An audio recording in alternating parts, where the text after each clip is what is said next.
now that's us. We're at the all the groups for the World Cup are sorted. I think all the teams have qualified. We know what the game schedule looks like. I tell you what, Scott, after all the excitement of getting to the World Cup, kind of looking through it going, do we want to watch any of this? We'll certainly be watching the Scotland games, I hope. We certainly will. But, it's funny, we were just, because obviously the playoffs last night, we were talking about, no, that's the tournament, can I say it? And of course, you're excited about it. No, Scotland getting there is incredible. Until you see one of the first games is Canada versus Bosnia. No, it's not Bosnia, was it? Was it not Kuwait Canada. or something like that? No, Canada, Bosnia. Right. I'm looking at that one. I look forward to that. Classic games like, let me see, Curacao v Ivory Coast. You fancy that? Well, yeah, I'm a big Ivory Coast fan after last night. USA v Austria. South Korea v Czech Republic. I mean, there's a bit of hold me back here. I don't think we'll be watching every game when we're earlier. Put it that way. We'll be in transit most of the time, Scotty. So unfortunately, we're going to miss these blockbusters.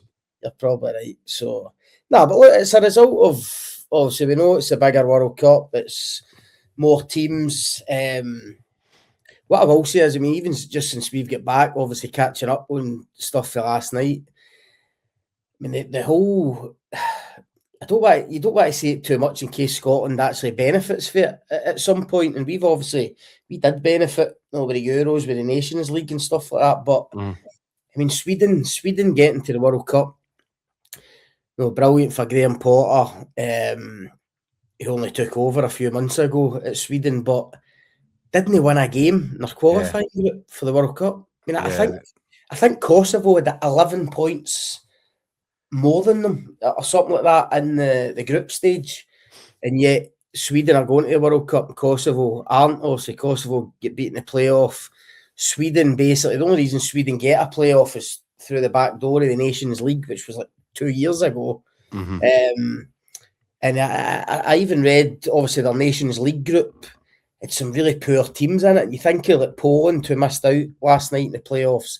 Their Nations League group, they were obviously in with us, which was a tough group with Portugal and Croatia. So I don't know if that actual qualification system has to be looked at, because that seems very unfair. But listen, we're not complaining. We're there. We can't wait. Some of the games look dreadful to watch. There's another one. Cape Verde v Saudi Arabia. Fancy that? No. I hope that's you know how some of the games are going to be 3 a.m. UK time and all. I hope that's one of them. Congo v Uzbekistan. Oh. It's no great, is it? And top of that, and I know we don't want to mix sport and politics too much, but it's unavoidable with this World Cup.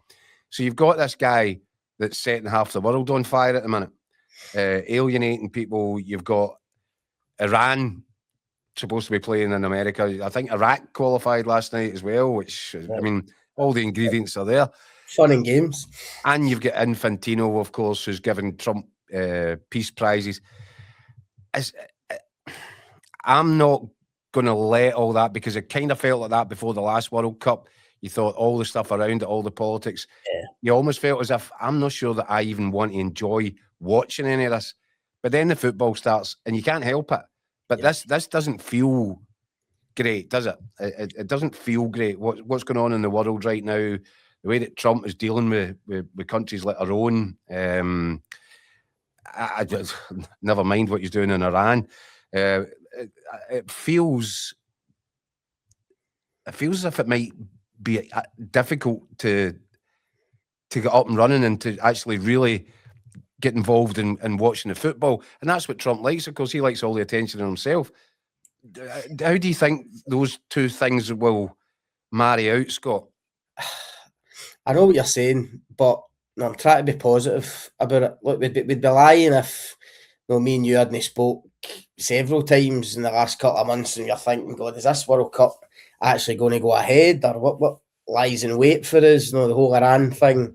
Well, you still, and that's still hanging in the air a little bit because you just don't know what's going to happen next. And by the way, what I would say is, see if a lot of these problems, even by the way, even taking that away from politics, you think of even the stuff around the stadium at Scotland I might be playing in Boston, but trying to get, still waiting on licenses to hold games and stuff like that. I mean, see if all this was happening in another country hosting it, you'd be taking the World Cup off them, but you'd be saying, look, this can't happen. But because it's America, it's like, oh, everything will be fine. And look, we're praying everything will be fine, and we can go and enjoy it, and Scotland do well. But there is a lot of noise around it that you could do with it if you just want to go and watch and enjoy a football tournament. Well, I felt there was a sort of bad taste in the mouth before the Qatar World Cup. I have to say, I didn't like anything that was going on around it, and there was a bit of me saying, I'm not sure I want to watch this. But then that's you try to be headstrong.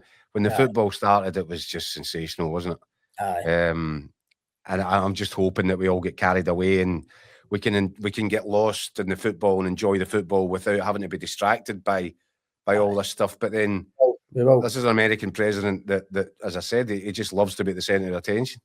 Hope he doesn't connect himself with the Scottish national team because his relations, his mum and all this. We can just send him to the English camp. He can bolt on with them.